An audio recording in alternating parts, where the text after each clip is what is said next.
സ്വകാര്യ ബസ്സുകളുടെ അമിതവേഗം നിയന്ത്രിക്കാൻ നടപടി വേണമെന്ന ഒറ്റപ്പാലം താലൂക്ക് വികസന സമിതി യോഗത്തിൽ ആവശ്യം. ഇക്കാര്യത്തിൽ പോലീസിന്റെയും മോട്ടോർ വാഹന വകുപ്പിന്റെയും ഇടപെടൽ വേണമെന്നും ചില പ്രതിനിധികൾ ആവശ്യപ്പെട്ടു.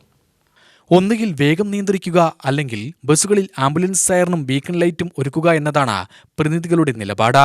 തുടർച്ചയായ അപകടങ്ങളുടെ സാഹചര്യത്തിലായിരുന്നു പ്രതികരണം.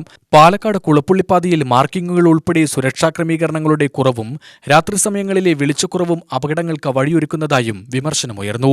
തിരക്കേറിയ ഭാഗങ്ങളിൽ മാർക്കിങ്ങിന് പദ്ധതി തയ്യാറായിട്ടുണ്ടെന്ന് PWD അറിയിച്ചു. തൃക്കടേരിയിൽ പാതയോരം കയ്യേറി നിർമ്മിച്ചതായി ആരോപിക്കപ്പെട്ട കെട്ടിടത്തിനെതിരായ നടപടിയുടെ കാര്യത്തിൽ ഉദ്യോഗസ്ഥർ മാസങ്ങളായി ഒളിച്ചുകളി നടത്തുകയാണെന്നും യോഗത്തിൽ വിമർശനമുയർന്നു. ഉടൻ പരിശോധിച്ച് നടപടിയെടുക്കാൻ തഹസിൽദാർ നിർദ്ദേശിച്ചു. അമ്പലപ്പാറ 2 വില്ലേജ് ഓഫീസർക്കെതിരെ പരാതികളാണെന്നും പരിശോധിച്ച് നടപടിയെടുക്കണമെന്നും അംഗങ്ങൾ ആവശ്യപ്പെട്ടു. യോഗത്തിൽ K. പ്രേംകുമാർ MLA അധ്യക്ഷനായി. നഗരസഭാധ്യക്ഷ K. Janakidevi, Ambalappara panchayat president P. Vijayalakshmi, Kadambazhipuram panchayat president Sasthakumar, tahsildar CM Abdul Majeed എന്നിവർ പ്രസംഗിച്ചു.